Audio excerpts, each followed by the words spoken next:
बेटा? हो गई नानी।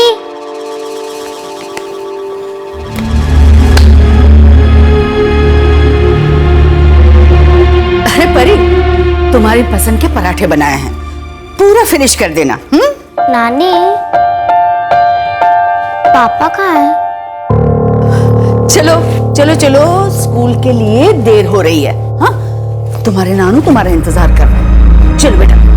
Good, very good. और ये बता, तू शाम को क्या खाएगी? हाँ, मैं बना के रखूंगी।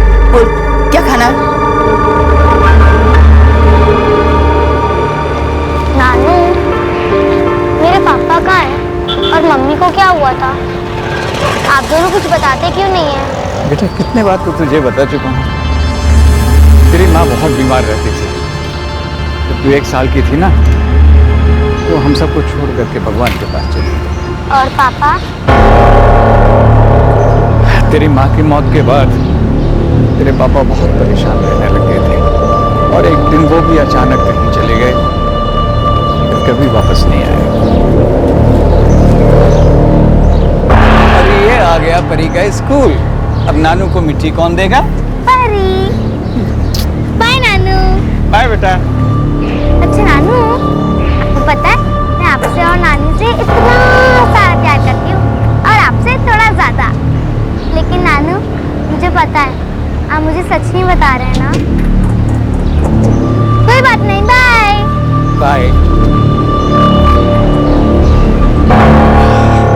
बीती हुई बातों के दलदल में हम तुझे नहीं डाल सकते बेटा। तो हमारी दुनिया है, हमारी परी है।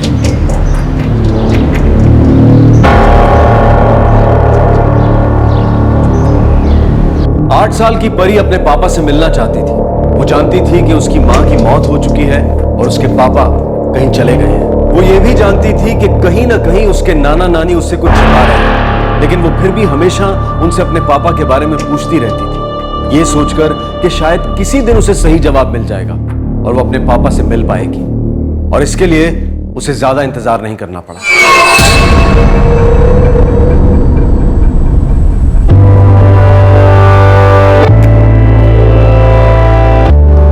परी बेटा, चलो दूध पी लो। आज नहीं नानी। अरे दूध नहीं पिएगी तो सॉन्ग कैसे बनेगी? हाँ, चलो नहीं, चलो नानी, चलो आज चलो, नहीं। मेरी अच्छी बच्ची, आजा बच्चा। चल, मैं 1 to 10 काउंट करती हूँ, तब तक पी ले। मेरी गुड़िया रानी, आजा बच्चा, आजा। मेरी अच्छी बच्ची, चल पी ले। हाँ, 1 2 3 4 5 6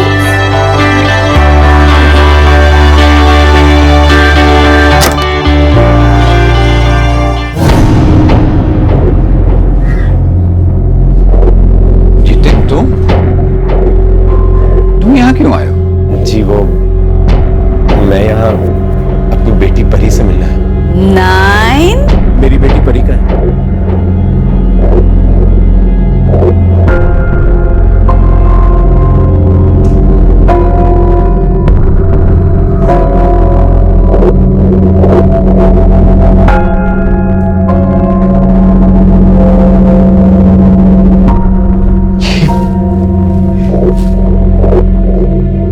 ये परी? बेटे, ये तेरे पापा हैं।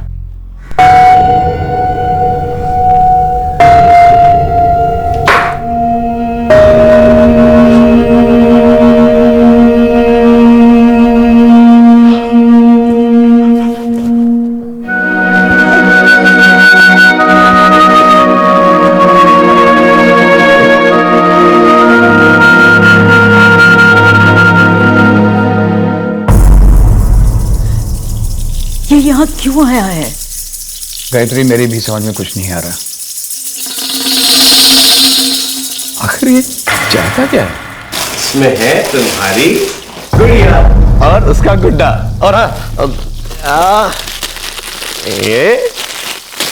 ये रही तुम्हारी पेंसिल बॉक्स।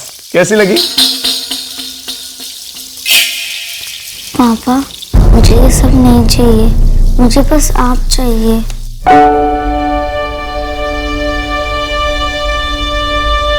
I'm sorry. मुझे तुझे छोड़कर नहीं जाना चाहिए था। I'm sorry. पापा, आपको पता है मैं आपको कितना मिस किया। सबके पापा आते थे उनको स्कूल छोड़ने के लिए, बस मेरे पापा कभी नहीं आए। मैं उनके साथ आपकी फोटो ही देखती थी। पापा, आप कहाँ चले गए थे? बेटा, मुझसे गलती हुई। I'm sorry. अब मैं वापस आ गया हूँ। अब मैं कहीं नहीं जाऊंगा। I promise. Pinky promise? Pinky promise.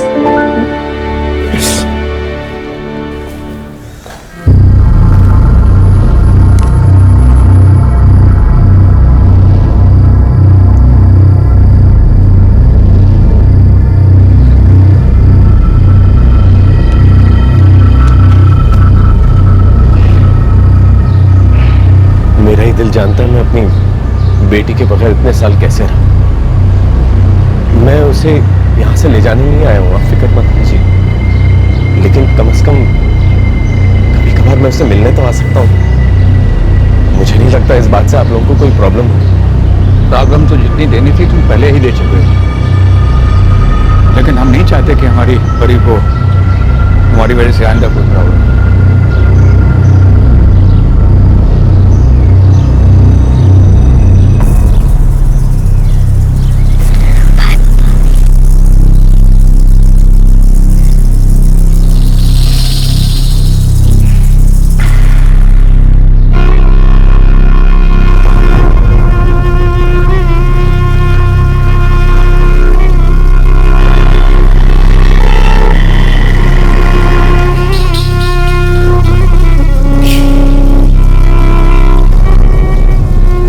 नानी,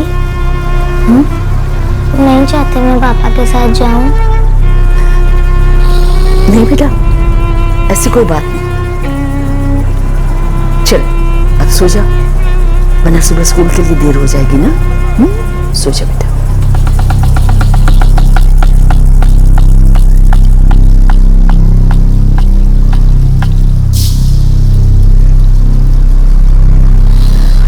लीजिए।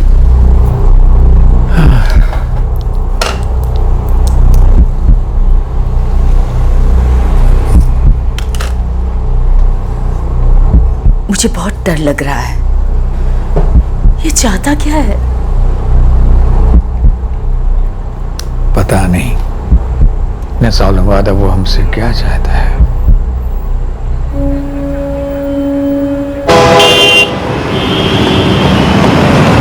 सुशांत तिवारी जी बोल रहे हैं? हाँ बोल रहा हूँ। आप कौन? जी मैं दिल्ली से पीएसआई विकास गुप्ता बोल रहा हूँ। हाँ कहिए। वो आपकी बेटी कावेरी के बारे में बात करनी थी। कावेरी? क्या हुआ कावेरी को? वो ठीक तो है ना? जी वो नहीं रही। क्या? उन्होंने आत्महत्या की, लेकिन हमको शक है कि उनका मर्डर किया गया है। आपको यहाँ दिल्ली आना पड़ेगा। क्या हुआ? किसका फोन था? कावेरी को क्या हुआ? बताइए क्या हुआ कावेरी को? कावेरी नहीं रही।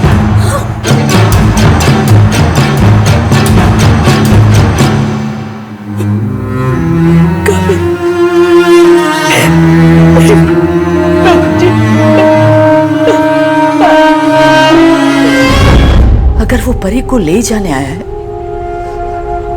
तो किसी कीमत पर मैं उसे ले जाने नहीं दूंगी। और यदि उसने जिद की तो आखिर वो उसका बाप है। कैसा बाप? जिसने इतने सालों में कभी अपनी बेटी की सुध नहीं ली। आज अचानक 7 साल बाद उसे अपनी बेटी की याद आ गई।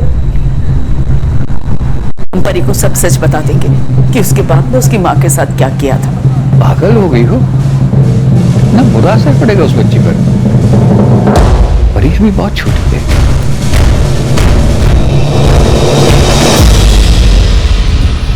कहते हैं गुजरा हुआ वक्त अपने आप को दोहराता है। आज फिर से वही डर, वही चिंता परी के नाना नानी के सामने आकर खड़ी हुई थी। लेकिन वो अब भी उस अतीत पर पर्दा डालने की कोशिश कर रहे थे जिसका चेहरा शायद उस मासूम बच्ची के लिए बहुत ही डरावना था। परी की मां की मौत बहुत ही रहस्यमय स्थितियों में हुई थी और उसकी मां की मृत्यु के बाद उसके पिता जितेंद्र परी को छोड़कर चले गए थे। और अब जितेंद्र वापस आ गया था परी को अपने साथ ले जाने के लिए। परी के नाना नानी की चिंता बेवजह नहीं थी। लेकिन क्या वो परी की कस्टडी के लिए उसके पिता से लड़ सकते थे? सब बच्चे अपना अपना होमवर्क करके आना।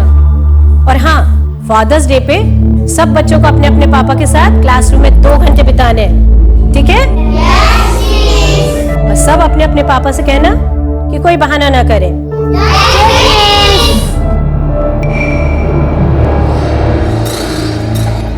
तुम उसे अपने साथ क्यों ले जाना चाह रहे हो? अचानक 7 साल बाद तुम्हारे अंदर का बाप जाग गया। भले मैं उससे मिलने ना आ सकूं, मेरा दिल जानता है कि मैं उसके बगैर कैसे रहूं। मेरी बेटी है वो। तुम्हारी बेटी थी, अब वो हमारी है। और जब 7 साल तुम्हारे बिना रह ली तो आगे भी खुशी खुशी रह लेगी। जी मैं जानता हूं आप लोगों ने बहुत अच्छी परवरिश की है उसकी, लेकिन परी को माँ की जरूरत है। वो माँ जिसकी मौत के लिए तुम जिम्मेदार हो। मैं पुरानी बातें भूल चुका हूं, आप लोग भी भूल जाएं तो बेहतर होगा। मैं परी के बगैर नहीं जी सकता। मेरी दूसरी बीवी सोनाली उसे माँ का प्यार देने को तैयार है। दूसरी भी? यानी तुम परी को सौतेली माँ की गोद में डालोगे? मैं ऐसा हरगिज नहीं होने दूंगी। देखिए, मैं अब तक आप लोगों की रिस्पेक्ट कर रहा हूं क्योंकि आप लोग परी के नाना नानी हैं। इसका ये मतलब नहीं कि आप लोग कुछ भी बोलते चले जाएंगे और मैं सुनता चला जाऊंगा। मैं परी को लेने आया हूं और अगर आप लोगों ने रोकने की कोशिश की तो फिर मैं कोर्ट का दरवाजा खटखटाऊंगा। अब प्लीज मुझे गलत मत समझिए, मैं अपनी बेटी से बहुत प्यार करता हूं।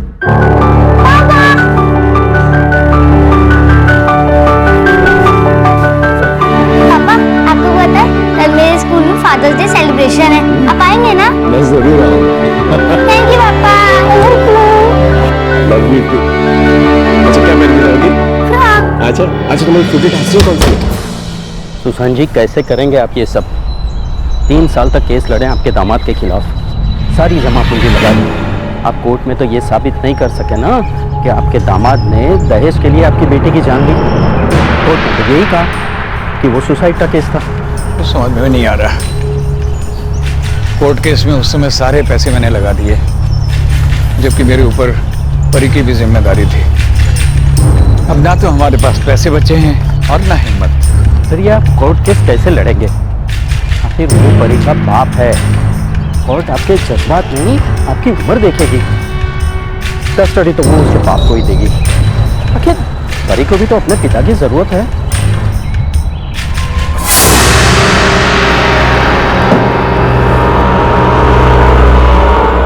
परी, बेटा तू वहां जाकर नानी को भूल तो नहीं जाएगी ना? नानी। रोज फोन करेगी? हाँ नानी। प्रॉमिस? Pinky promise.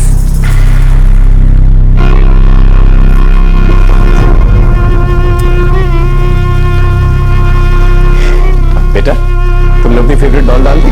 हाँ। परी बेटा, इसमें बेसन के लड्डू है, तुम्हारे फेवरेट। थैंक यू नानी। दो मुझे।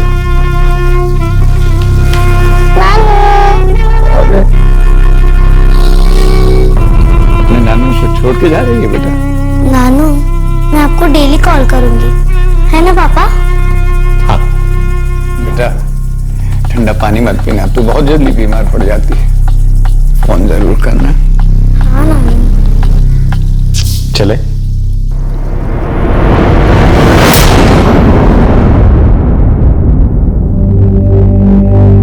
बहुत सारी चीजें हैं और अच्छी अच्छी ड्रेसेस हैं हमारे लिए, ये वो है।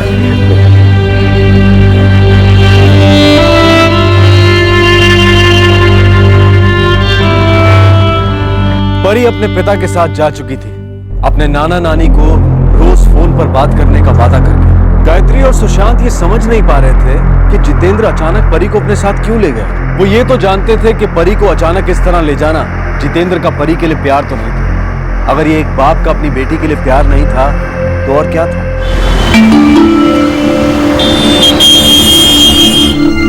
बेटा, ये तुम्हारी दादी है। नमस्ते दादी। और ये तुम्हारी नई माँ। नहीं माँ। हाँ, नई माँ। बेटा, हम तुम्हें यहाँ पर एक बहुत बड़े स्कूल के अंदर एडमिशन दिलाएंगे, बहुत खुश रहोगी तुम यहाँ पर। चलो हाथ मुंह धो लो, ठीक है? सोनाली, परी को इसका कमरा दिखा दो। मच।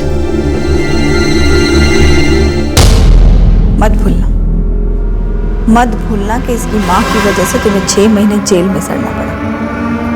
केस जीतने के लिए हमें घर तक बेचना पड़ा। ये सब कुछ इसकी माँ और इसके नाना नानी की वजह से हुआ।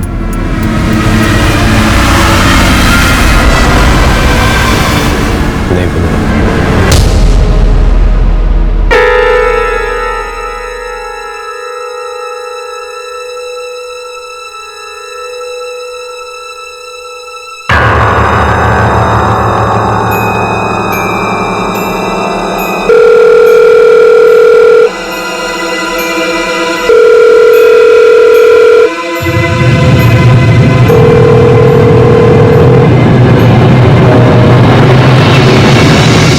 क्या हुआ? जितेंद्र फोन नहीं उठा रहा। यहां से गया तो कह के गया था कि हर रोज शाम को परी से हमारी बात करवाएगा। आज 15 दिन हो गए, बच्ची की हमने आवाज तक नहीं सुनी। वो फोन क्यों नहीं उठा रहा? मैं दिल्ली जाके देखूं क्या? कहाँ जाएंगे? आपके पास उसका एड्रेस भी नहीं है। मैंने जितेंद्र से मांगा तो था, लेकिन वो टाल गया। आप एक काम कीजिए, आपका मोबाइल नंबर उसके पास है, आप पीसीओ से फोन लगाइए।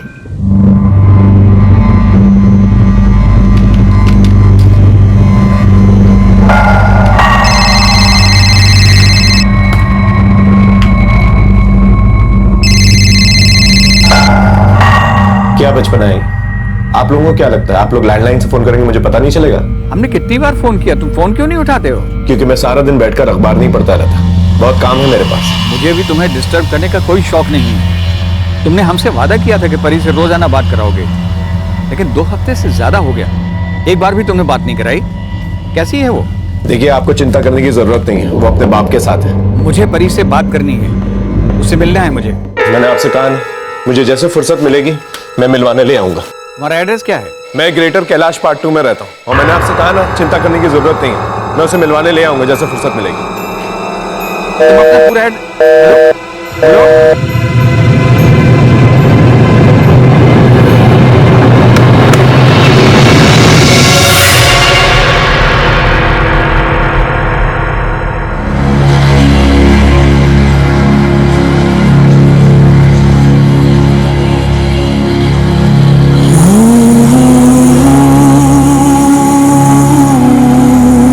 मैं कल ही दिल्ली जाऊंगा, सारा ग्रेटर कैलाश संभालूंगा।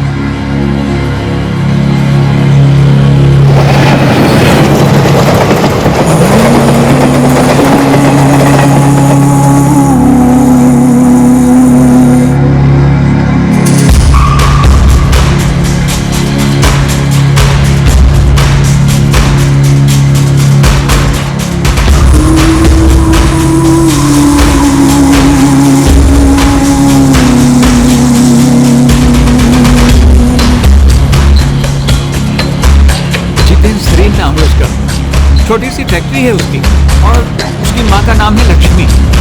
मेरे पास फोटो है एक उनका। ये जितेंद्र है और ये उसकी बेटी। ओ जी चाचा जी, इनको तो मैंने पहचाना नहीं, और वैसे भी ग्रेटर कैलाश कोई मुट्ठी भर का तो है नहीं। अब ऐसे में किसी को बिना पते के ढूंढ पाना मुश्किल है जी। सॉरी जी सॉरी। ओए रामू, चल पाइप लगा।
कोई परी नहीं।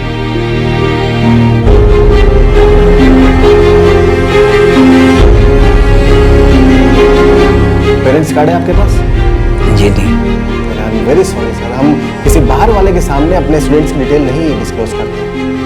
मैं उसका नानू। ठीक है सर, आप उसके नाना हैं तो आप उसके फादर के पास जाइए। और वैसे भी हमारे स्कूल में परी नाम की सेकंड स्टैंडर्ड में कोई बच्ची है ही नहीं। सॉरी।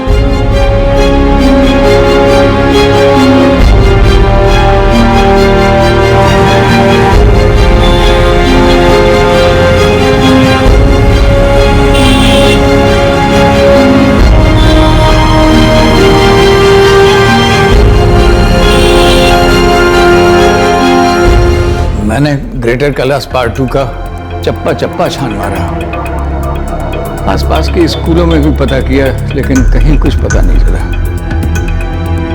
लगता है जितेंद्र ने मैं गलत एड्रेस दिया। हमें परी को उसके साथ भेजना ही नहीं चाहिए था।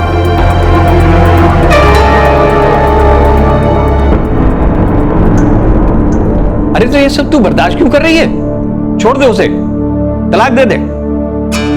ना तो उसे तेरी अहमियत पता है और ना ही परी से कुछ लेना देना। उसकी माँ तो खुलेआम कहती है कि उसे पोता चाहिए था। हमसे बहुत बड़ी गलती हो गई जो उस मक्कार से तेरी शादी करा दी, लेकिन इस गलती को आगे बढ़ाने से कोई फायदा नहीं। तलाक दे दे उसे।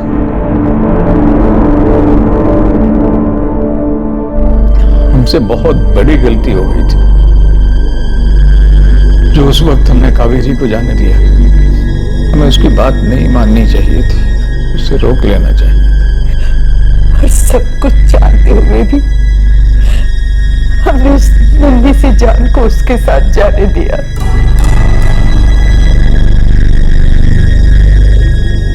कहीं हमसे कोई बहुत बड़ी गलती तो नहीं हो गई? परी के नाना नानी बहुत परेशान थे और उनका परेशान होना जायज भी था, क्योंकि उनके पास ना तो परी के घर का पता था और ना ही उससे बात करने का कोई जरिया। वो बस अटकलें ही लगा सकते थे कि परी कैसी होगी। और फिर एक दिन एक फोन कॉल ने उनके सारे सवालों के जवाब दे दिए।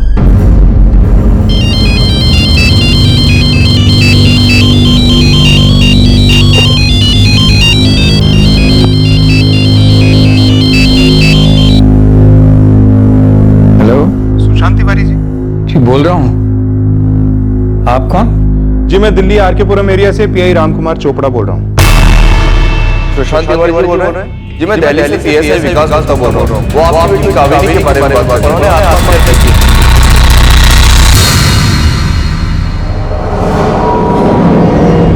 हेलो हेलो जी कहिए। जी आपको दिल्ली आना होगा। किस लिए? आपकी नवासी परी वो हॉस्पिटल में है। उसे बुरी तरह जख्मी हालत में यहाँ लाया गया। क्या हुआ? किसका फोन था? क्या कहा उसने? कहिए ना, क्या हुआ?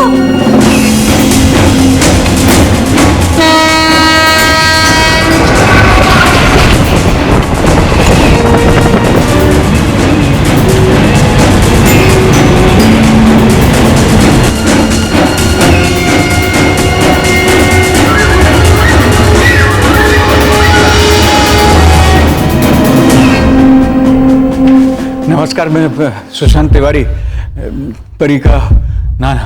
जी मैं पीआई रामकुमार चोपड़ा। आइए।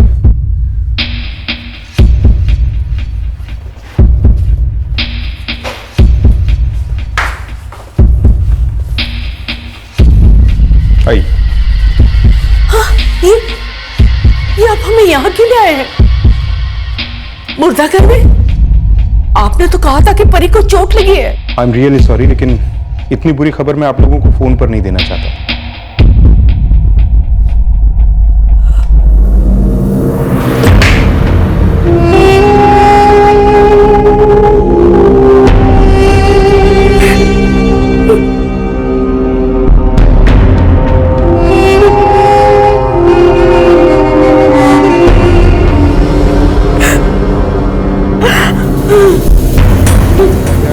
तब तक इसकी मौत हो चुकी। क्या हुआ? जिसके पिता ने बताया कि किसी दुकान वाले ने मारा था। हम लोग परी का स्कूल से आने का इंतजार कर रहे थे, अभी बेल बजी। मेरी बच्ची खून से लथपथ थी। उसने बताया कि जब वो स्कूल से लौट रही थी तो एक दुकान पे रुकी चॉकलेट लेने के लिए, तो दुकानदार ने उसके साथ कुछ गलत करने की कोशिश की। जब परी ने उसे रोका तो उसे बहुत मारा। फिर आप लोगों को एम्बुलेंस बुलाने में इतनी देर क्यों लगी? इनफैक्ट हमने वहां जाकर एम्बुलेंस को बुलवाया। हमें तो कुछ पता ही नहीं चलता अगर आपके पड़ोसी ने फोन करके हमें बताया नहीं होता। सर हमें लगता है यहाँ कुछ गलत हो रहा है सर। हमारे पड़ोसी जितेंद्र जी के घर से बच्ची की चीखने की आवाज आ रही है। हम अभी वहां पहुंचते हैं, चलो।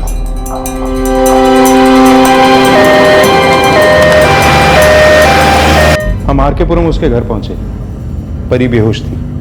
हमने एम्बुलेंस बुलाई और इसे हॉस्पिटल लेके आए, लेकिन तब तक इसकी मौत हो चुकी थी। आरकेपुरम? लेकिन उसने तो हमें बताया था कि वो ग्रेटर कैलाश में रहता है।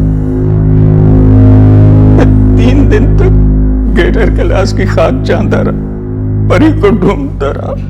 जितेंद्र ने जो कहानी हमें सुनाई थी वो भी झूठी थी। फिर उसके पड़ोसी से हमें सच पता चला। नहीं सर, मेरे घर का दरवाजा तो सारा दिन खुला रहता है और मैं परी को स्कूल से आते जाते हुए देखती हूँ, लेकिन आज मैंने परी को स्कूल से आते हुए नहीं देखा। और वैसे भी अगर परी इस हालत में स्कूल से घर आती तो मेरी नहीं तो सोसाइटी में किसी न किसी की नजर तो जरूर पड़ती उस पर। सर वैसे घर में परी की चीखने की आवाज अक्सर सुनाई देती है। हाँ सर, और आज तो परी इतना चिल्ला रही थी मानो जैसे कोई उसे बहुत बुरी तरह मार रहा हो। सच सच बताओ, क्या किया था तुमने परी के साथ? साहब मैंने आपको सब कुछ सच सच ही बताया। हमने तुम्हारे पड़ोसियों से बात की थी, तुम्हारे एरिया की सारी दुकानों को भी चेक किया है, वहां ऐसा कुछ भी नहीं हुआ था। तुम बस कहानियां बना रहे हो, सच बोलो। साहब मेरा यकीन कीजिए, मैंने आपको जो कुछ भी बताया सच ही बताया। मैं अपनी बेटी से बहुत प्यार करता था साहब। मैं उसके बिना जी नहीं सकता था, इसलिए मैं उसे नाना नानी के घर से यहाँ लेके आया था। मेरी बेटी मुझे छोड़कर चली गई और आप मुझे डरा धमका रहे हैं। नहीं, वो परी को बिल्कुल प्यार नहीं करता था, सिर्फ दिखावा करता था। हम लोग समझ ही नहीं पाए कि वो 7 साल बाद परी को लेने क्यों आया। इस सवाल का जवाब उसकी पत्नी ने दिया। झूठ बोल रही है तुम? नहीं सर, सच में परी को किसी दुकान वाले ने ही मारा है। सच सच बता दो, वरना सच निकलवाने के और भी बहुत से तरीके आते हैं। वर्षा, ये ऐसे नहीं बताएंगी। नहीं सर, बताती हूँ, सब सच बताती हूँ। परी को किसी दुकान वाले ने नहीं मारा।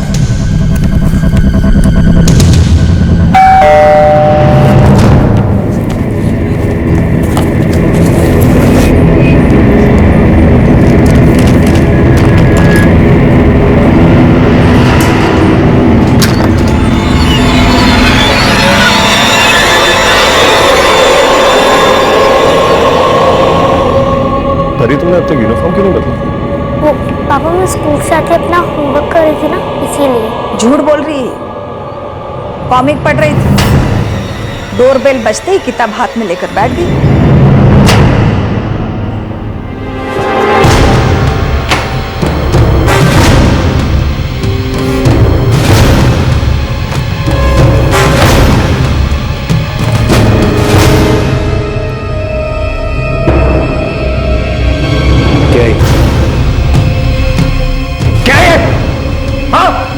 सॉरी पापा। मुझसे झूठ बोलती है? मुझसे झूठ बोला? मुझसे क्यों झूठ बोला? मुझसे झूठ क्यों बोला? रहने दीजिए, छोड़िए ना, बच्ची है, कॉमिक ही तो पढ़ रही थी। तुम्हें बड़ा प्यार आ रहा है। हाँ, अगर बीच में आने की कोशिश की ना तो तुम्हें भी मार डालूंगा। क्या?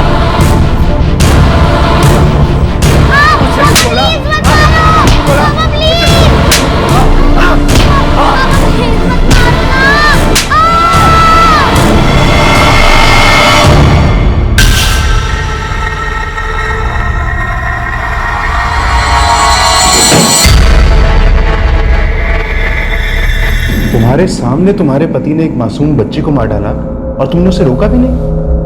मैं तो हमेशा उन्हें उसे मारने से रोकती थी, लेकिन ऐसा करने पर वो उल्टा मेरे ऊपर ही बरसने लगती। उनका कहना था कि वो उनकी बेटी है और वो उसके साथ जो चाहे करे। तुम्हारे पति ने उसे सिर्फ इसलिए मार डाला क्योंकि वो पढ़ाई नहीं करती थी। जी सर, वो पढ़ने में अच्छी नहीं थी। उसके स्कूल से भी बार बार उसकी शिकायतें आती थी, इसलिए वो उसे बहुत ज्यादा नाराज रहने लगे थे। तो क्या वो उसे रोज मारता था?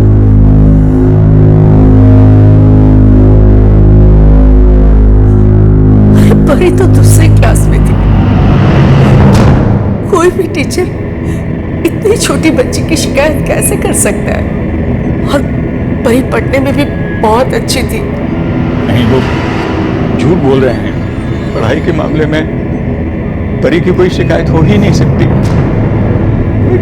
बहुत अच्छी स्टूडेंट। जी हाँ, आप लोग सही बोल रहे हैं, वो झूठ बोल रहे हैं। देखिए, ये बिल्कुल गलत बात है। ऐसा हो ही नहीं सकता कि हम ये कहें कि वो एक अच्छी स्टूडेंट नहीं है। इंस्पेक्टर साहब, सबसे पहली बात तो हम अपने किसी भी स्टूडेंट के लिए कभी ऐसा नहीं कहते। हमारे स्टूडेंट्स हमारी जिम्मेदारी हैं। अगर हमारा कोई भी बच्चा पढ़ाई में वीक होता है तो हम उस पर पूरी मेहनत करते हैं। और परी तो एक बहुत होनहार स्टूडेंट थी, हमेशा अपना होमवर्क टाइम पे करती थी, क्लास में बहुत अच्छा परफॉर्म करती थी वो। और सबसे ज़रूरी बात तो ये इंस्पेक्टर साहब कि हमने कभी भी परी के पापा से या उसके किसी भी घर वाले से उसकी कोई शिकायत नहीं की। बल्कि उसके पेरेंट्स कभी भी किसी भी पीटीएम में नहीं आए। उसके पेरेंट्स झूठ बोल रहे हैं सर। सर, जितेंद्र सरिन केस में प्रोग्रेस है। इसे 7 साल पहले भी पकड़ा गया था। पुलिस को यह शक था कि इसने अपनी पत्नी का मर्डर किया था। इसकी पत्नी कावेरी की लाश सीलिंग फैन से लटकी हुई मिली। सभी ने कहा था कि उसने फांसी लगा के हत्या, लेकिन पुलिस को यह शक था कि यह आत्महत्या नहीं, यह मर्डर है। फिर कावेरी के माँ बाप भी यही कहते थे कि अक्सर जितेंद्र और उसकी माँ उसे दहेज के लिए परेशान किया करते। वो इस बात से भी नाराज थे कि उसने एक बेटी को जन्म दिया। सर, इन सब बातों की वजह से जितेंद्र 6 महीने जेल में बंद भी रहा था, पर कोर्ट को उसके खिलाफ कोई ठोस सबूत नहीं मिला और इसे बरी कर दिया गया। जितेंद्र 7 साल बाद परी को उसके नाना नानी के घर से क्यों लेकर आया? वो इंसान जिसने बेटी पैदा होने पर नाराजगी दिखाई थी, 7 साल तक उसकी सुध तक नहीं ली थी, फिर अचानक दूसरी शादी के 3 साल बाद वो परी को अपने साथ लेकर क्यों आया? तुम जानबूझकर तो नहीं लेके आया था ताकि वो उसे मार सके? हमें कभी भी नहीं लगा कि वो किसी अच्छे इरादे से परी को लेने आए। हमने तो परी को इसलिए भेजा कि वो बच्ची अपने पापा के प्यार को तरस रही थी, पर उसने इसे मार डाला। हमने परी को कभी नहीं बताया कि इसकी मां की मौत कैसे हुई। हम नहीं चाहते थे कि ये परेशान हो, अपने बाप से नफरत करे। वो इसी इरादे से परी को अपने साथ लेकर आया था ताकि मौका पाकर इसकी जान ले सके। मेरी सास लक्ष्मी देवी, वो हमेशा मेरे पति को भड़काती रहती थी कि कैसे परी के नाना नानी की वजह से उन्हें जेल जाना पड़ा। कोर्ट केस में इनका सब कुछ बिक गया, उनका घर भी। वो तो ये कहती थी कि परी सिर्फ उनके लिए एक श्राप है। उनका डर था कि एक ना एक दिन परी के नाना नानी उनके पैसे और जायदाद पर परी का हक मांगने के लिए आ खड़े होंगे। आराम से, जो मत मारे है ना, हटो।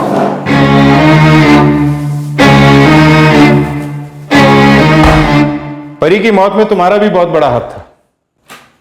तुम चाहती थी ना कि तुम्हारा बेटा अपनी बेटी को मार डाले। हाँ, टूटी आंख नहीं पाती थी मुझे वो लड़की। नमस्ते दादी।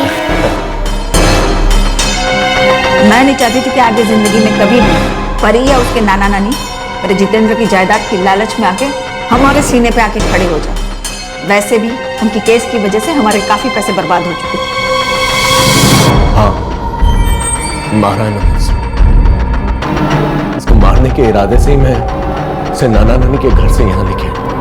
अब शुभम थी, जब से पैदा हुई थी मेरा जीना हराम करके रखती थी।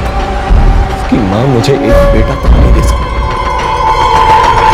और जब वो चली गई, उसके नाना नानी ने मेरा जीना हराम करके रखा। मेरे सारे पैसे केस में खत्म हो, और सिर्फ 6 महीने की जेल भी हो जाए।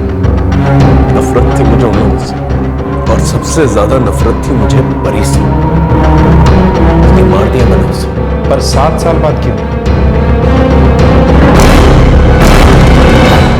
मेरे जेल से आने के बाद हम धीरे धीरे सेटल होने लगे, पर मां को हमेशा डर लगा रहता था कि परी के नाना नानी फिर से कोई केस नहीं करते मुझ पर।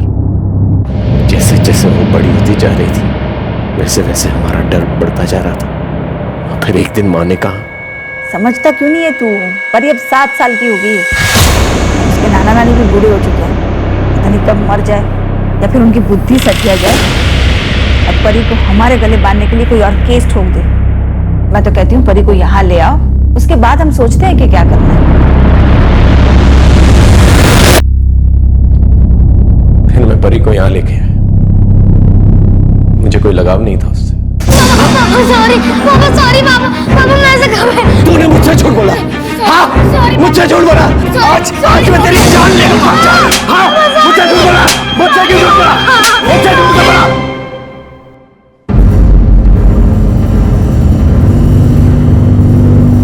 हम भला उसकी प्रॉपर्टी क्यों मांगते? 7 साल में एक बार भी हम उसके पास नहीं गए। हमारा बस चलता तो जिंदगी भर उसकी शक्ल नहीं देखते। नहीं, सिर्फ हमारी बच्ची नहीं थी, हमारी जान थी, और हमारी जान की खुशी के लिए हमें किसी से भीख मांगने की जरूरत नहीं थी, और वो भी उस इंसान से जिसने हमारी बेटी कावेरी की जान लेते।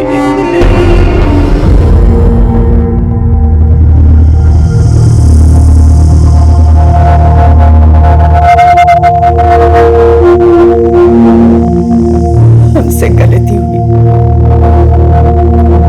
एक बार नहीं 2 बार। हमें कावेरी को नहीं जाने देना चाहिए था। हमें हमारी परी को भी नहीं जाने देना चाहिए।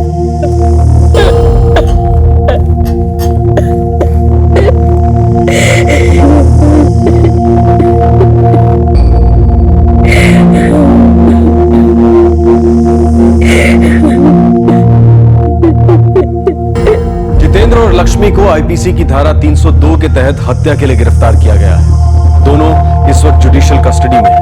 8 साल की परी अपने पिता को पाने के लिए तड़प रही थी। उस पिता को पाकर उसकी दुनिया पूरी हो गई थी, लेकिन उसे इस बात का अंदाजा भी नहीं था कि जिस इंसान के लिए वो अपने नाना नानी को छोड़कर आई है वो उसे सिर्फ नुकसान पहुंचाने के इरादे से अपने साथ ले जा रहा था। जितेंद्र कावेरी को दहेज के लिए टॉर्चर कर रहा था। कावेरी ये बात अच्छी तरह से जानती थी कि उसका पति और उसकी सास बेटी होने की वजह से खुश नहीं थे। ऐसे में अगर कमजोर न पड़ते हुए कावेरी अपने ससुराल ना जाने का कदम उठाती तो आज उसकी और परी की जिंदगी कुछ और ही होती। कावेरी के पेरेंट्स पैसों की कमी की वजह से और परी की जिम्मेदारी की वजह से कावेरी की मौत का केस एक वक्त के बाद नहीं लड़ पाए थे, लेकिन इस बार उन्होंने पक्का इरादा कर लिया था कि वो किसी भी हाल में जितेंद्र और उसकी मां को सजा दिलवा कर ही रहेंगे। जितेंद्र पर उनकी बेटी कावेरी को मारने का शक था, लेकिन इस बार तो उसने उनकी नातिन की जान ली थी। हर औरत को यह समझने की जरूरत है कि शादी के नाम पर टॉर्चर करने वाला इंसान पति कहलाने के लायक नहीं है। जरूरत है उसे अपनी जिंदगी से बाहर निकाल फेंकने की। यह ना सिर्फ उस औरत के हित में है, बल्कि अगर उनकी कोई संतान है तो उस बच्चे के हित में भी है। बुरी शादियां किस्मत का खेल नहीं है, बस जिंदगी का एक गलत फैसला है जिसे जितनी जल्दी हो सके बदल देना चाहिए। और पेरेंट्स के लिए भी ये बेहद जरूरी है कि जैसे उन्हें इस बात का एहसास हो कि उनकी बेटी शादी में गलत इंसान के साथ बंध गई है, तो वो उसे बाहर निकलने में उसकी मदद करे, ना कि ये सोचकर किस्मत पर छोड़ दे कि चीजें अपने आप ठीक हो जाएंगी। हमें जिंदगी में बहुत सारी चीजों को बदलने का मौका मिलता है। मिसअंडरस्टैंडिंग्स, गलतफहमियां फिर भी सुधारी जा सकती है, लेकिन किसी इंसान की पूरी हकीकत जानने के बाद भी उस पर भरोसा करना ये अपने आप को खत्म करने के बराबर है। और ऐसे किसी इंसान को दूसरा मौका देने से अच्छा है कि हम अपनी जिंदगी को दूसरा मौका दें। जिंदगी फिर से आपका हाथ जरूर थामे। हमारे आज के एपिसोड की दूसरी कहानी।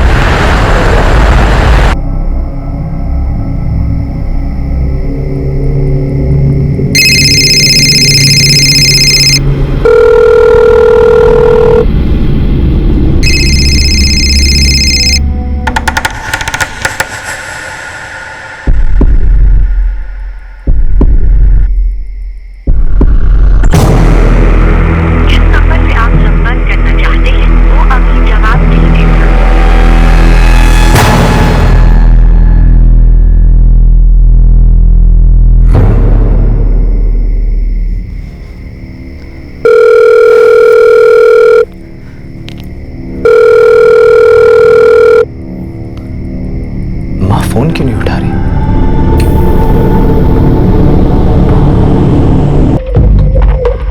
कोमल भी फोन नहीं उठा रही। सब लोग सो गए या अब तक घर ही नहीं लौटे?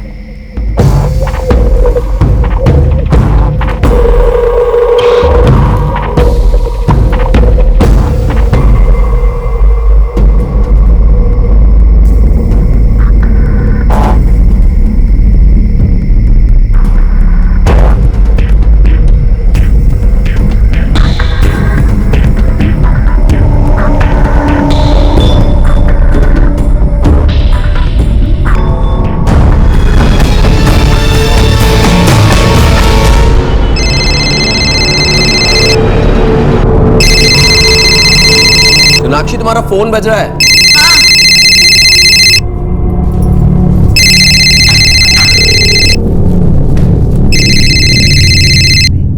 हेलो मुकुल भैया, कैसे हो?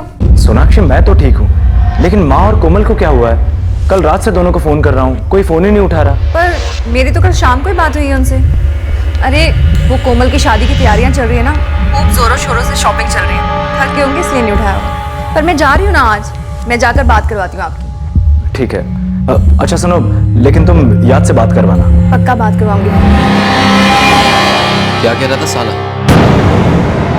क्या?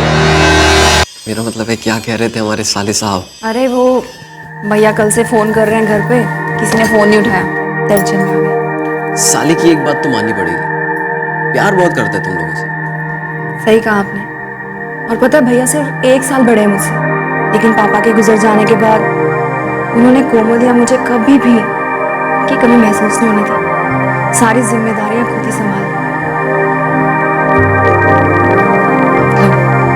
आपने फिर बातों में लगा देना मुझे। अच्छा, मैं लगा देता हूँ बातों में। अच्छा सुनो, मैं आपके साथ चलती हूँ, आगे जाकर बस ले लो। लेकिन जल्दी करो, मैं लेट नहीं हो सकता, प्लीज 5 मिनट प्लीज जल्दी करना। मुंबई में रह रहा मुकुल राजावत चिंतित था। उसे किन्नारगंज में रह रही अपनी मां शांति और सबसे छोटी बहन कोमल की फिक्र हो रही थी। मुकुल की शादीशुदा बहन सोनाक्षी ने उसे यह कहकर तसल्ली दी कि वो तुरंत अपनी मां के घर जाकर उनसे मिलने वाली है। क्या पिछली रात कुछ हुआ था, कुछ भयानक, जो इस पूरे परिवार को एक सदमा देने वाला था?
इस घर में और कौन रहता है? बस यही दोनों रहते थे। कोमल और मेरी वाइफ सोनाक्षी का एक बड़ा भाई है मुकुल, वो मुंबई में जॉब करता है, अभी निकल चुका है, फ्लाइट में होगा। सुबह मुकुल का फ़ोन आया था, वो कह रहा था कि कल रात से यहाँ पे कोई फ़ोन नहीं उठा रहा है। उसे काफ़ी फिक्र हो रही थी, इसलिए उसने सोनाक्षी से कहा था घर जाके दिखाने के लिए। सर, लॉकर में कुछ भी नहीं है। कुछ अंदाजा क्या क्या चोरी? सर मुझे ठीक से तो कुछ पता नहीं, लेकिन सोनाक्षी बता रही थी कि कल ही कोमल की शादी की शॉपिंग हुई थी। मुकुल ने यही कोई 2-3 लाख रुपए भेजे थे शॉपिंग के लिए। सोनाक्षी, सोनाक्षी बेटा, ये सब कैसे हो गया?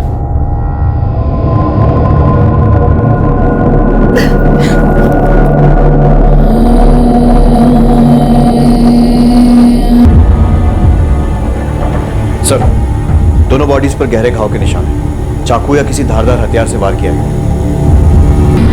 आप किसी ऐसे शख्स को जानते हो जिसका नाम योग से शुरू होता हो और उसका इस घर में आना जाना हो? जी नहीं सर, मैं तो नहीं जानता, लेकिन हो सकता है मेरी वाइफ सोनाक्षी जानती हो। जीजा जी, जीजा जी, ये सब कैसे हो गया? जी,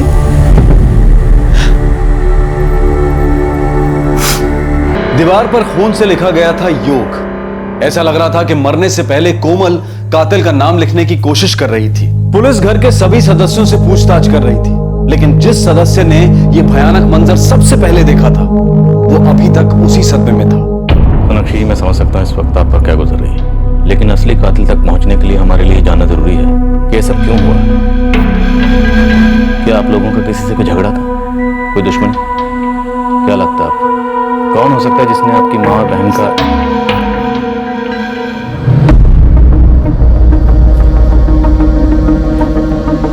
जिस खून से दीवार पर योग लिखा गया है उस खून का ब्लड ग्रुप आपकी बहन कोमल के ब्लड ग्रुप से मैच होता है, तो पूरे चांसेस हैं कि जिसने भी ये किया है उसका नाम योग से शुरू होता है।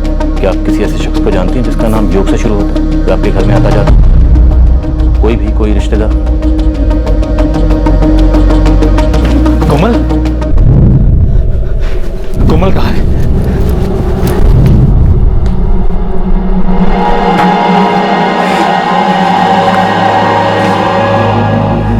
देखिए, अभी आप लाश को छू नहीं सकते, जांच चल रही है। चलिए।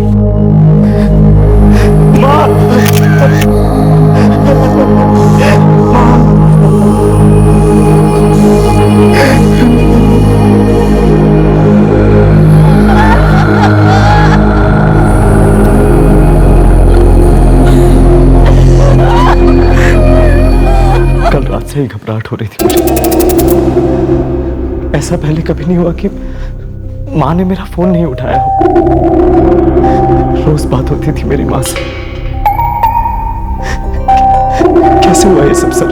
हम भी यही पता लगाने की कोशिश कर रहे हैं। क्या आप किसी ऐसे शख्स को जानते हैं जिसका नाम योग से शुरू होता है? जी नहीं सर।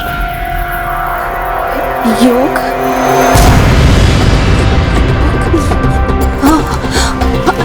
योगेश, योगेश नाम था उसका, उसका नाम योगेश था।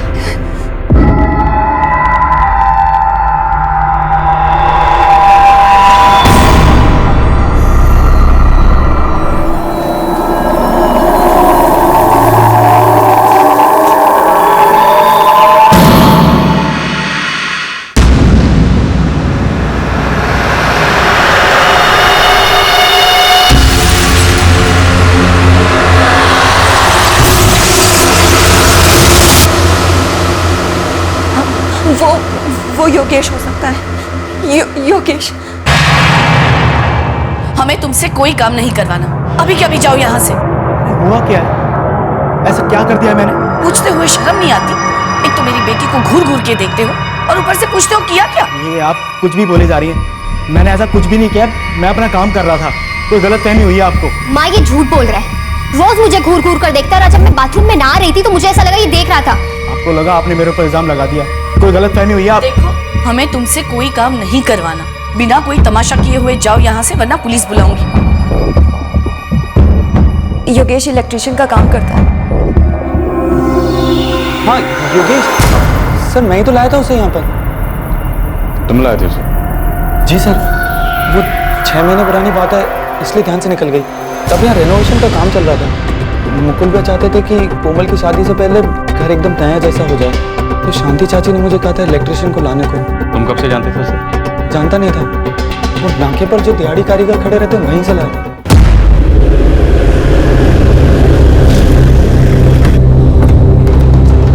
सर, अभी अभी तो कोई दिख नहीं रहा है। बाकी मिस्त्री, प्लम्बर, इलेक्ट्रिशियन सभी तरह के कारीगर यहीं जमा होते हैं और यहीं मिला था योगेश मुझे। तो भाई साहब मुझे बिजली का काम करवाना है। अरे मैं तो मिस्त्री हूँ। हाँ वो सफेद कमीज वाला लड़का खड़ा ना योगेश, वो बिजली का काम करता है। ठीक है, थैंक यू। अभी तो साहब कोई कारीगर नहीं मिलेगा। सब सुबह 7-8 बजे आते हैं, चाय बीड़ी पी के फिर काम पे चले जाते हैं। योगेश नाम के कारीगर को जानते हो, इलेक्ट्रिशियन का काम करता है। हाँ सर। वो आज आया था? आज तो नहीं आया साहब, वो 2-3 दिन से नहीं आ रहा है। घर मालूम है उसका, कोई एड्रेस वगैरह? ये तो नहीं पता साहब। कोई यार दोस्त जिससे उसके बारे में पता चल सके? साहब आप कल सुबह आओ तो सारे कारीगर यहीं मिलेंगे, हो सकता है उनमें से किसी को पता हो। दीवार पर खून से लिखे गए 2 अक्षरों से शुरू हुई तलाश एक नाम तक पहुंच गई थी, योगेश। योगेश पेशे से इलेक्ट्रिशियन था और उसे कोमल पर बुरी नजर डालने की वजह से काम से निकाल दिया गया था। लेकिन योगेश अब तक पुलिस के हाथ नहीं लगा था। दोनों बॉडीज पे किसी तेज धार वाले हथियार से घाव हुए हैं, किसी स्ट्रगल के निशान नहीं। अभी तक हम यही मान के चल रहे हैं कि दोनों कत्ल एक ही आदमी ने किए। लेकिन अगर ये दोनों कत्ल एक ही आदमी ने किए हैं तो जब एक विक्टिम पर हमला कर रहा था तो दूसरे विक्टिम ने बचने की या भागने की कोशिश तो की होगी। जैसा कि आपने बताया कि मां की लाश बिस्तर पे पड़ी मिली, हो सकता है कि खून के वक्त वो गहरी नींद में हो और उसे पता ही ना चला हो जब उसकी बेटी पर हमला हुआ हो। क्या कोमल के साथ सेक्सुअल असॉल्ट हुआ? अभी ये बता पाना मुश्किल है, उसके लिए डिटेल्ड पोस्टमार्टम करना पड़ेगा। कोमल की शादी होने वाली थी और उसके भाई ने शादी के लिए 3 लाख रुपए भेजे थे। चोरी हुई है और 2 मर्डर हुए। मुझे लगता है ये चोरी हमें गुमराह करने के लिए की गई है। जिससे कोमल की शादी होने वाली थी उसका नाम क्या है? सर अमित नाम है सर। अमित? कहीं इसी का कोई चक्कर तो नहीं? मुकुल भैया, ये योगेश कौन था?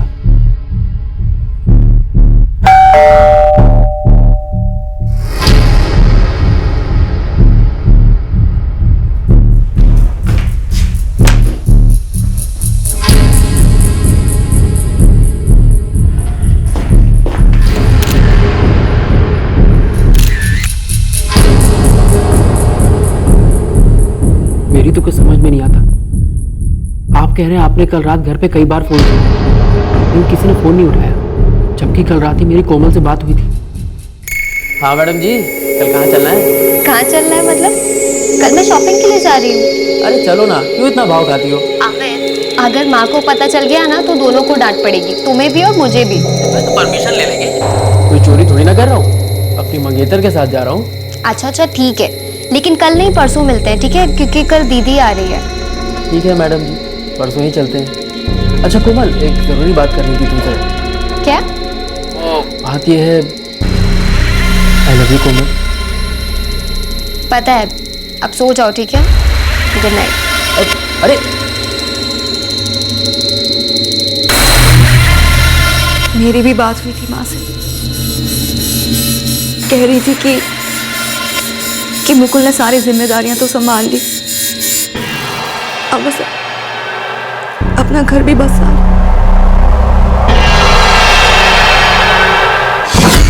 सर, कोमल की आखिरी बात अपने मंगेतर अमित से हुई थी 9:30 बजे। अमित का भी यही कहना है। एक इलेक्ट्रिशियन जिसे काम से निकाला गया हो, कोई इसे अपने घर में क्यों घुसने देगा, वो भी आधी रात को?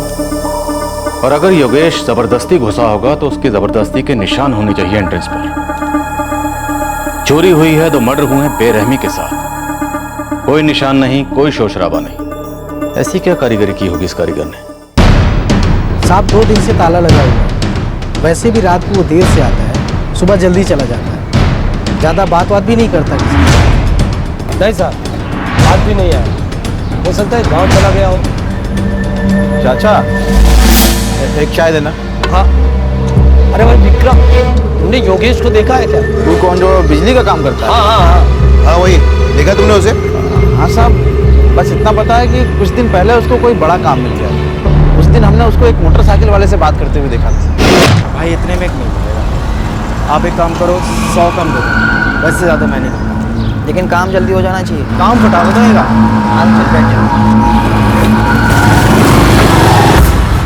साहब तभी आखिरी बार देखा था। सर 2 दिन तक हमने घर के सारे दरवाजे और खिड़कियां चेक कर ली, लेकिन कहीं पर भी फोर्स एंट्री का कोई निशान नहीं मिला। ऐसा कैसे हो सकता है?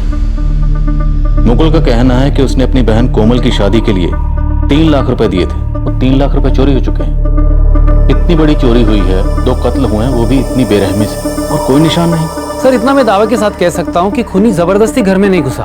या तो घर का कोई दरवाजा खुला रह गया होगा, या फिर घर के किसी मेंबर ने उन्हें घर में लिया होगा। कोई जबरदस्ती नहीं घुसा। अगर ये दोनों कत्ल योगेश ने किए हैं, तो वो आदमी जिसकी कोमल पर बुरी नीयत थी, जो उसे परेशान करता था, तो उसे घर में दोबारा क्यों दाखिल होने दे? सर हो सकता है योगेश ने डुप्लीकेट चाबियां बनवाई अपने किसी कारीगर दोस्त की मदद से। या हो सकता है घर के ही किसी मेंबर ने उसे घर में दाखिल होने में मदद की।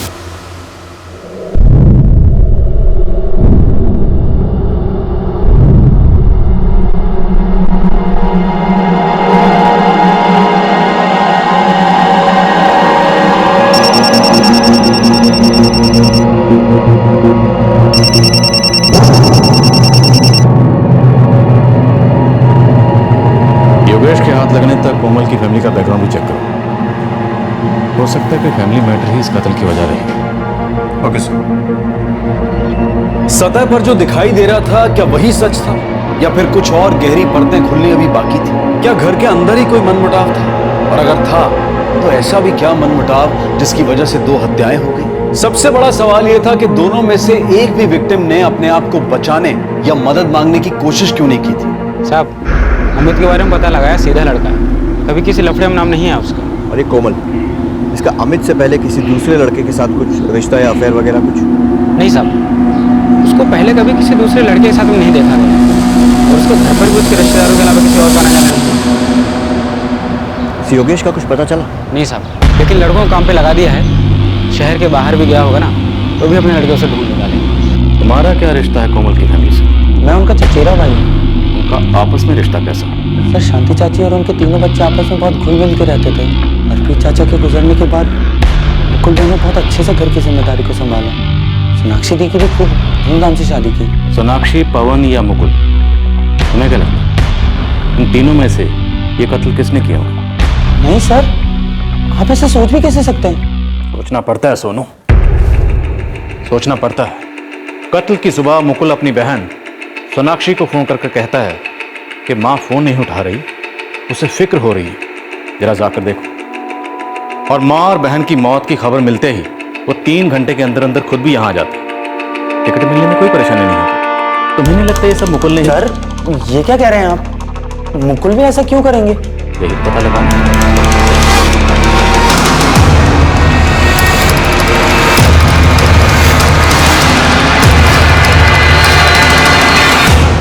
ये कौन सा तरीका है इन्वेस्टिगेशन का सर?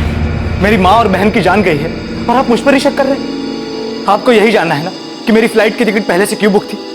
तो सुनिए, क्योंकि मैं बहुत डर गया था। पिछले 3 साल से अपनी फैमिली से दूर मुंबई में रह रहा हूं मैं, अकेले। तब से एक दिन भी ऐसा नहीं किया जब मैंने माँ से फोन पर बात ना की हो। उस दिन जब मेरे इतने सारे कॉल्स के बाद भी माँ ने फोन नहीं उठाया तो बहुत डर गया था मैं। मतलब आपको पहले से अंदेशा था कि कुछ बहुत बुरा हुआ? पर जैसा हुआ है मैंने ऐसा कभी नहीं सोचा था। मुझे लगा था कि शायद माँ की तबीयत बिगड़ गई होगी, इसलिए वो मेरा फोन। आप समझ क्यों नहीं रहे? मुझे फिक्र थी उनकी। आपके जीजा और बहन को भी उनकी उतनी ही फिक्र थी? क्या मतलब है आपका? आपके बहनोई का उनके साथ कैसा रिश्ता था? ये क्या कह रहे हैं सर आप? पवन मेरी बहन का पति है, 2 साल पहले उनकी शादी हुई है सर। तब से वो हमारी फैमिली का एक हिस्सा बन के रह रहा है, और आप ऐसे बेबुनियाद इल्जाम लगा रहे हो उस पर। मैं इल्जाम नहीं लगा रहा हूँ, सिर्फ पूछ रहा हूँ। नहीं सर, मेरी गैर मौजूदगी में घर में किसी आदमी की जरूरत है तो मैं सिर्फ पवन पर भरोसा कर सकता हूँ। 1 महीने बाद शादी होने वाली थी कोमल की। क्यों हुआ ये सब? सोनाक्षी, कौन सोच सकता था ऐसा कुछ होगा? मैं नहीं मानती। कोई किसी का इतनी बेरहमी से खून कर दे सिर्फ पैसों के लिए? जरूर कोई और वजह होगी।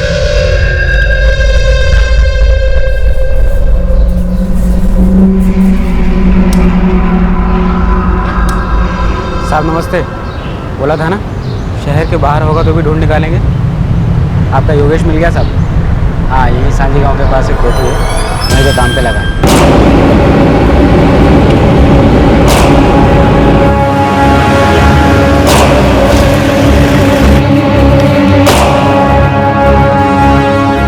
योगेश। हाँ साहब।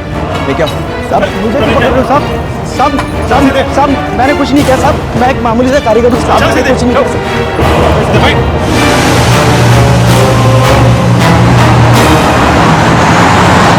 साहब कौन कोमल रजावत?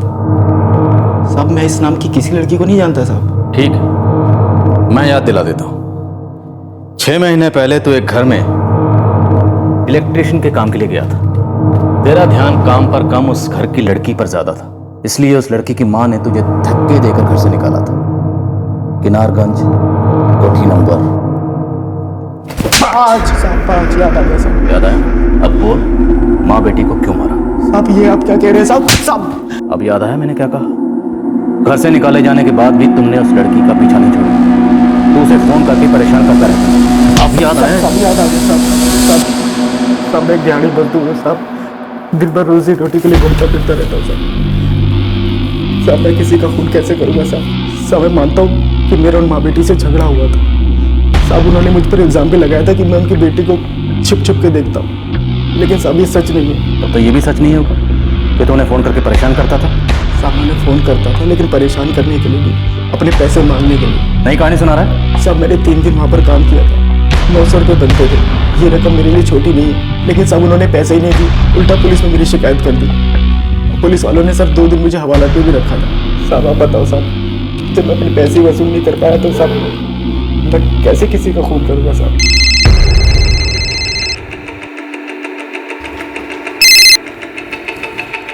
Yes doctor. बॉडी की डिटेल पोस्टमार्टम हो चुकी है। जब हमला हुआ तो विक्टिम ने शोर क्यों नहीं मचाया पता चल गया। क्या वजह थी? शांति रजावत की बॉडी में नींद की गोलियों के ट्रेसेस मिले। नींद की गोलियां? और उनकी बेटी कोमल की बॉडी से? नहीं, कोमल की बॉडी से स्लीपिंग पिल्स के ट्रेसेस नहीं मिले। और सेक्सुअल असॉल्ट? जी नहीं, कोमल के साथ कोई सेक्सुअल असॉल्ट भी नहीं हुआ। लेकिन हाँ, कोमल की पोस्टमार्टम रिपोर्ट से एक हैरान कर देने वाली बात जरूर सामने आई। क्या?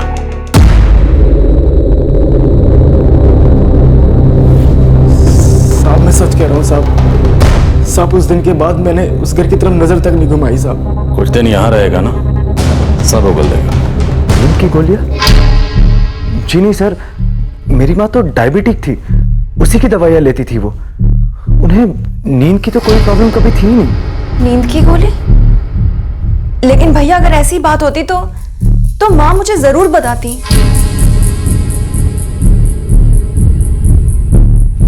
शांति जी नींद की गोलियां खाती थी, इस बात की खबर ना तो मुकुल को थी और ना ही सोनाक्षी को।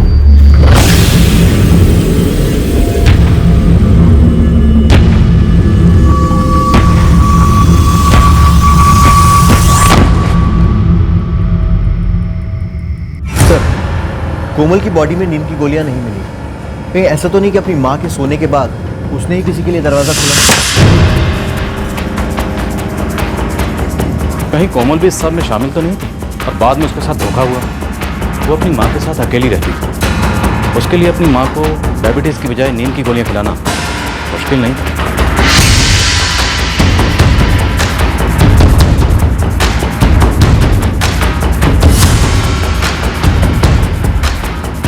अगर इस थ्योरी पर चले तो किलर कोमल का कोई दोस्त हो सकता है या कोई पुराना आशिक।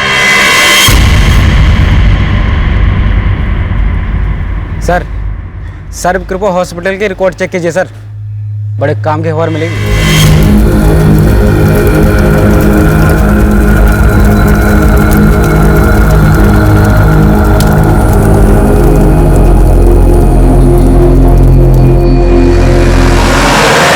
सर मैं तो पहले ही आपको सब कुछ बता चुका हूँ, अब और क्या जानना है? आज प्रार्थना रखी गई है चाची और कोमल के लिए, और आप मुझे यहाँ ले आए। फिक्र मत करो, उनकी आत्मा को बहुत जल्द शांति मिलेगी। ये केस बहुत जल्दी सॉल्व हो जाएगा। तुम भी तो यही चाहते हो ना? जी सर। शांति अंतरिक्ष शांति आपा शांति रोगदया शांति वरस्या शांति विश्वे देवा शांति शांति रो शांति सामा शांति रे। सोनू कोमल का सगाई से पहले किसी के साथ अफेयर था। तुम्हें ये बात पता थी? नहीं सर, मेरा मतलब मुझे नहीं पता सर। सगाई के बाद भी कोमल का ये अफेयर चलता रहा। उसने अपने इस रिलेशनशिप को बरकरार रखा। सर ये क्या कह रहे हैं आप? और जहां तक मेरा अंदाजा है, उस रात कोमल के घर में वही आदमी को साथ।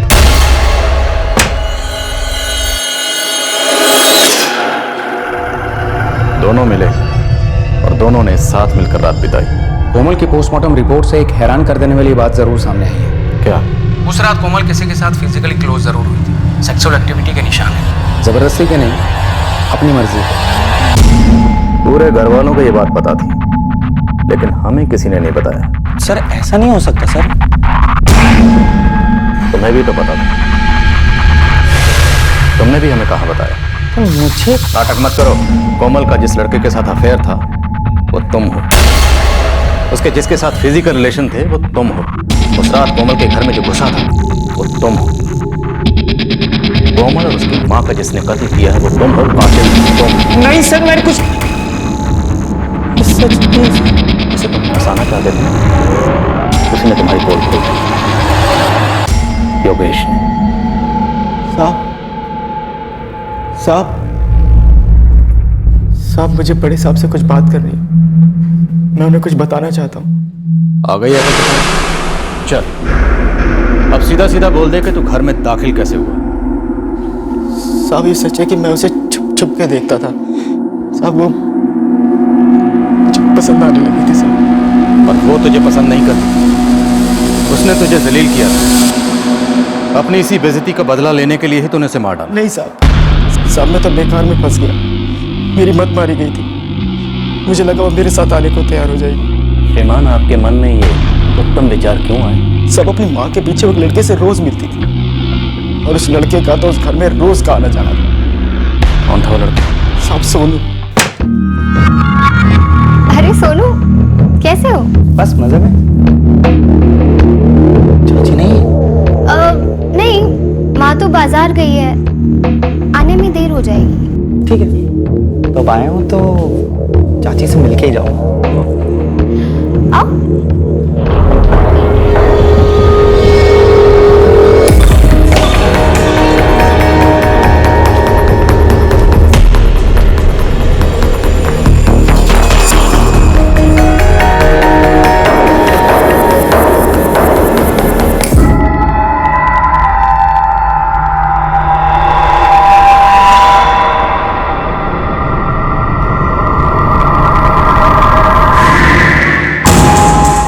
तीन दिन काम किया था मैंने वहां पर और तीनों दिन देखा था दोनों को एक साथ बिस्तर में। साहब सोनू मुझे वहां लेकर गया था और साहब उसे ये भी पता था कि मुझे वहां से निकाल दिया गया था और पुलिस में दे दिया गया था। साहब उसी ने मुझे फंसाया होगा और उसी ने ये सब किया होगा। सर एक नंबर का झूठा है वो। आप उसकी बात का यकीन कैसे कर सकते हैं? यकीन तो मुझे इस बात पर भी नहीं आ रहा कि तुमने खुदकुशी करने की कोशिश की थी। 2 महीने पहले सर्वकृपा हॉस्पिटल में एडमिट थे ना तुम? इसी हाथ की नस काटी थी ना?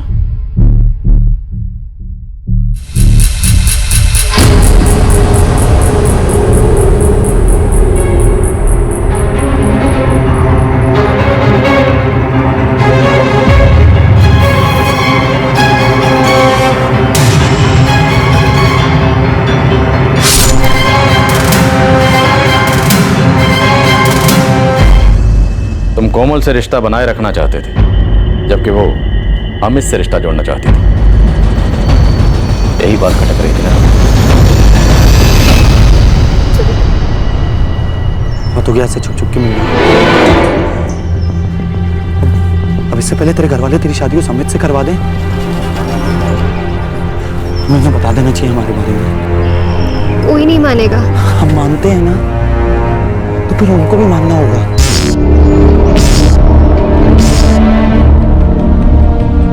कोमल, ये सब सच है।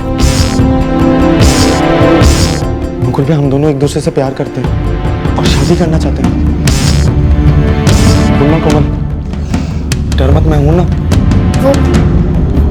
वो मैं सोनू से ही शादी करना चाहती हूँ। दिमाग खराब हो गया क्या तेरा?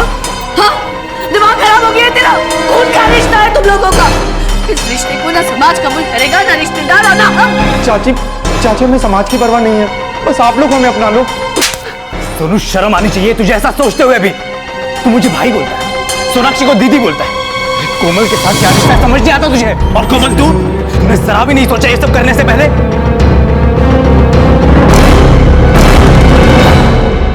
हमें कस्में दिलाई गई थी कि अब हम एक दूसरे से कोई रिश्ता नहीं रखेंगे। कोमल भी घर वालों की बातों में आ गई थी, वो डर गई थी। उसे लगने लगा कि कहीं उसने कोई पाप तो नहीं कर दिया। एक दिन तो उसने भी मुझे कह दिया कि अब हमें ये रिश्ता खत्म कर देना चाहिए। उस दिन मैं टूट गया था। कोमल मेरी जिंदगी थी। मैंने सोचा उसे छोड़ने से अच्छा मैं ये दुनिया ही छोड़ दूंगा।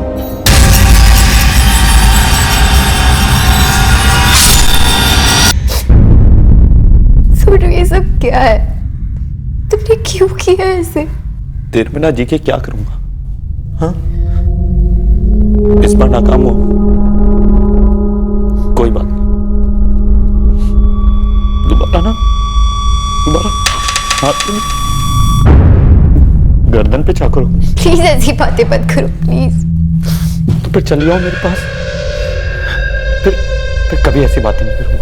तो ऐसा नहीं हो सकता। प्लीज समझने की कोशिश करो, मेरी शादी तय हो चुकी है। देखो, हम दोनों के बीच जो कुछ भी हुआ ना, भूल थी हमारी। पाप किया है हमने। नहीं, मैं नहीं मानता हमने कोई पाप किया। हमने तो प्यार किया है। अच्छा ठीक है। अगर तुम्हारे घर वाले चाहते हैं तो कर लो, समझ से शादी कर लो। बस एक वादा करो, हम मिलते रहेंगे हमेशा, जैसे पहले मिलते थे। चलो, तुम पागल हो गए हो। ऐसा नहीं हो सकता। देखो, मैंने वैसे ही बहुत गलतियां कर ली है और नहीं करना चाहती मैं। और मैंने सोच लिया है कि आज के बाद मैं मेरे घर वालों को कोई धोखा नहीं दूंगी, और ना ही मेरे होने वाले पति को। तो फिर ये क्यों? जब शादी कर लो उससे। लेकिन एक बात याद रखो, तुम्हारी शादी के दिन ही मैं खुदकुशी करूं। तुम क्यों ऐसी बातें कर रहे हो? तुम देखो, प्लीज, मैं हाथ जोड़ के कहती हूँ, ऐसी बातें मत करो। मैं खुद को कभी माफ नहीं कर पाऊंगी। तो वादा करो, हम इस रिश्ते को जिंदगी भर निभाएंगे। कोमल, ये प्यार, सच्चा प्यार, और ये हमेशा रहेगा। हम मिलते रहे। रोज रात मैं उसके घर जाया करता था। हमें कोई रोकने वाला नहीं था। कौन रोकता? तुम्हारे आने से पहले ही कोमल अपनी माँ को डायबिटीज की गोली की बजाय नींद की गोली खिलाकर सुला देती है ना?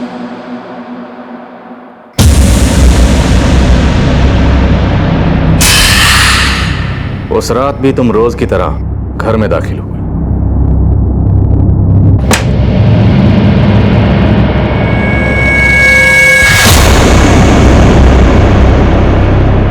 कोमल की सगाई होने के बावजूद भी तुम्हारा उसके साथ रिश्ता बरकरार था। तुम्हारी और उसकी मुलाकातें फिर भी जारी थी। सब कुछ तुम्हारी मर्जी के मुताबिक हो रहा था। फिर तुमने कोमल को क्यों मारा?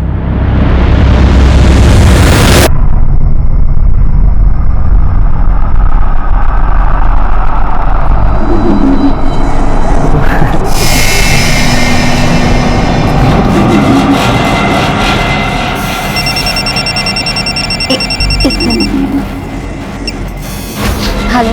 हाँ मैडम जी, कल कहाँ चलना है? कहाँ चलना है मतलब? कल मैं शॉपिंग के लिए जा रही हूँ। अरे चलो ना, क्यों इतना भाव खाती हो? अमित, अगर माँ को पता चल गया ना तो हम दोनों को डांट पड़ेगी। मैं तो परमिशन ले लेंगे, चोरी थोड़ी ना कर रहा हूँ। अपनी मंगेतर के साथ जा रहा हूँ। लेकिन कल नहीं, परसों मिलते हैं, ठीक है? क्योंकि कल दीदी आ रही है। ठीक है मैडम जी, परसों ही चलते हैं। Good night. परसों घूमने जाने वाली है अमित के साथ? हाँ, वो काफी जिद कर रहा था तो कितना मना करती।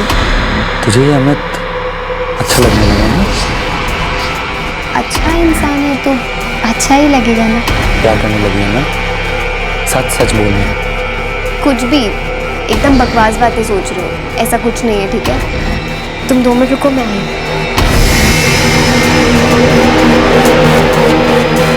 कोमल मेरे साथ सिर्फ इसलिए थी क्योंकि उसको डर था कि अगर वो मुझे छोड़ देगी तो मैं फिर से मरने निकल पड़ूंगा। लेकिन सच तो ये था कि वो मुझे अपने दिल से निकाल चुकी थी। वो उस अमित को चाहने लगी थी। मुझे डर बैठ गया था कि अगर अभी से ये हालत, एक बार शादी हो गई तो कोमल भी मेरे बारे में सोचना छोड़ देगी। मैं जीऊं या मरूं, इससे उसको कोई फर्क नहीं पड़ेगा। बस मैंने तय कर लिया था, अगर कोमल मेरी नहीं है तो मैं उसे किसी और की भी नहीं होने दूंगा। 1 हफ्ते से मेरे दिमाग में यही बात हो रही है, चाकू उसके घर में चुरा कर बस उस दिन मन बना लिया, अमित के साथ घूमने जाएगी। नहीं, ये मैं नहीं होने दूंगा। सोनू, डरा दिया तुमने मुझे। डरने की कोई बात नहीं कोमल। तुम्हारे हाथ में क्या? कोमल, मैं तुम्हें अमित की नहीं होने दे सकता। सोनू प्लीज, देखो ये सब बातें वापस मत करो। क्यों? सच कहा नहीं जाता ना तुझसे, लेकिन मैं जानता हूँ सच क्या है। तू मेरे साथ सिर्फ इसलिए है ताकि मैं खुदकुशी ना कर लूं। दया आती ना तेरे को मेरे ऊपर? हाँ, सॉरी कोमल, लेकिन मैं तेरे को किसी और के साथ जाते हुए नहीं देख सकता। सोनू नहीं।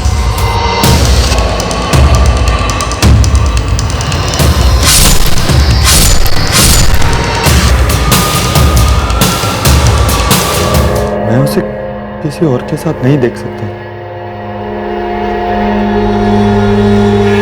उससे बहुत प्यार करता था। प्यार करने वाले जान देते हैं, लेते नहीं हैं।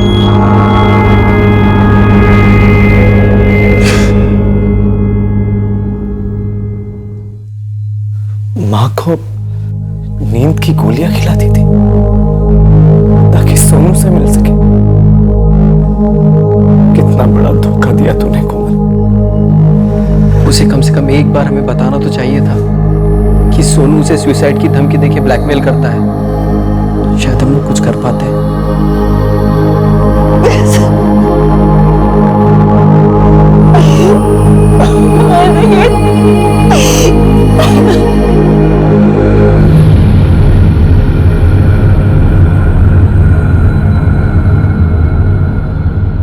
योगेश को रिहा कर दिया गया है।